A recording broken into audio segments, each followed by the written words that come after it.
இதுக்காக தான் சார் இவ்வளவு வெயிட் பண்ணி கெஞ்சி எல்லாரும் கொஞ்சம் தயவு செஞ்சு வாங்கிட்டு வந்துருங்க அப்படின்னு 5 மணி நேரம் வெயிட் பண்ணி வாங்கினேன். மதுரை மல்லி.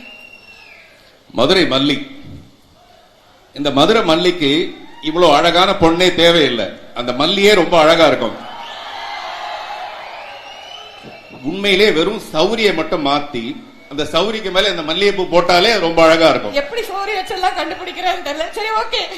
அந்த மல்லிகைப்பூ கொடுக்கிற அளவுக்கு ஒரு அழகான பொண்ணை சமீபத்துல நான் பார்க்கல. அநேகமா பாத்துருவேன்னு நினைக்கிறேன். நம்ம டீம்ல யாருக்காவது அந்த மதுரை மல்லிகை கொடுக்கணும் அப்படின்னா யாருக்கு கொடுப்பீங்க? இல்ல, மிஞ்சி மிஞ்சி போனா மல்லிகைப்பூ கொடுத்து ஒரு பொண்ணை மயக்கலாம் இல்லையா?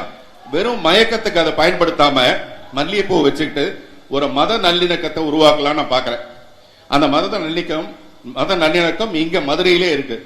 இங்க இருந்து கரெக்டா 2.93 கிலோமீட்டர்ஸ்ல வண்டியூர்னு ஒரு ஊர் இருக்கு. அங்க ஒரு பெருமாள் கோயில் இருக்கு.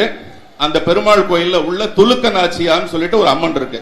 துலுக்க நாச்சியா ஒரு முஸ்லிம் பிரின்சஸ். அவங்க அந்த அம்மன் அழகரை காதலிச்சதாக ஒரு ஐதீகம் கதையெல்லாம் இருக்கு.